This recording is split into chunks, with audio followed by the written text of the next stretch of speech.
Welcome to channel SRT Telugu lectures. మనం ఈరోజు data mining and data warehousing వీడియోస్లో differences between star schema and snowflake schema గురించి discuss చేద్దాం. మీకు కనుక వీడియో కానీ నచ్చినట్లయితే ప్లీజ్ ఈ ఛానల్ని సబ్స్క్రైబ్ చేయడం అయితే మర్చిపోద్దు. సో మనం ప్రీవియస్ 2 వీడియోస్లో what is star schema, what is snowflake schema and examples discuss చేసాం కదా. ఈ వీడియోలో డిఫరెన్సెస్ డిస్కస్ చేద్దాం. First star, next snowflakes. Star schema అంటే ఏంటి? స్టార్ స్కీమా అయినా స్నోఫ్లాక్ స్కీమా అయినా both are the multi-dimensional data models which are used to organize or arrange the data for proper analyzing and understanding. So డేటాని మనం ఈజీగా understand చేసుకోవడానికి, లేకపోతే దాని మీద అనలైజ్ చేసుకోవడానికి, క్వరీస్ రాసుకోవడానికి, ఆ డేటాని ఆర్గనైజ్ చేసే ఒక వేనే మనం ఈ star schema and snowflake schema అంటారు. డేటా ఎలా స్టోర్ అవుతుంది? In the form of tables store అవుతుంది. ఇందులో ఫ్యాక్ట్ టేబుల్స్, డైమెన్షన్ టేబుల్స్ రెండిట్లో కూడా.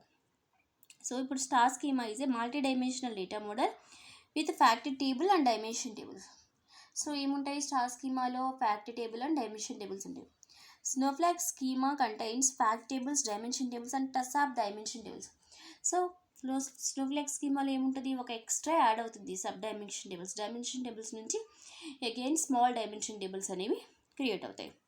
Queries execution takes less time. Star స్కీమాలో ఎందుకు? డైరెక్ట్గా డైమెన్షన్ టేబుల్స్ నుంచి డేటాని తీసుకోవచ్చు. కానీ queries execution takes more time in the snowflake schema.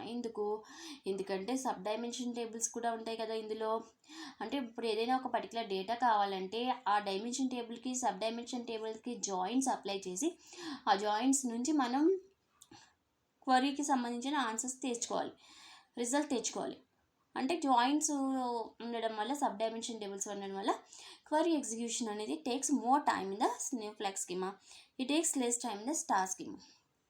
Next, does not make use of normalization. ఇందులో నార్మలైజేషన్ ఉండదు. స్టార్ స్కీమాలో, స్నోఫ్లాక్ స్కీమాలో నార్మలైజేషన్ ఉంటుంది. ఆ నార్మలైజేషన్ వల్లే సబ్ డైమెన్షన్ టేబుల్స్ అనేవి క్రియేట్ అవుతాయి. Next, star schema design is simple. ఎందుకు? ఓన్లీ ఫ్యాక్ట్ టేబుల్ ఒకటి ఉంటే దానికి డైమెన్షన్ టేబుల్స్ ఉంటాయి. Snowflake schema design is complex. ఎందుకు? దానికి మా డైమెన్షన్ టేబుల్స్కి మళ్ళీ సబ్ డైమెన్షన్ టేబుల్స్ కూడా ఉంటాయి కాబట్టి సైజ్ ఇంక్రీజ్ అవుతుంది కాబట్టి డిజైన్ కూడా మనకి కొంచెం కాంప్లెక్స్గా ఉంటుంది. Total number of foreign keys are less. ఇక్కడ ఎందుకు? Less number of dimension tables ఉంటాయి కాబట్టి. The total number of foreign keys are more.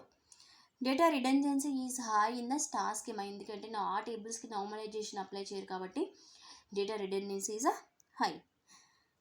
స్నోఫ్లాక్ స్కీమాలో డేటా రిడెండెన్సీ ఈజ్ లో. ఎందుకు? నార్మలైజేషన్ అప్లై చేసి స్మాల్ సైజ్లో ఉండే డైమెన్షన్ టేబుల్స్ని, సబ్ డైమెన్షన్ టేబుల్స్ని క్రియేట్ చేస్తారు కాబట్టి డేటా రిడెండెన్సీ ఈజ్ లో.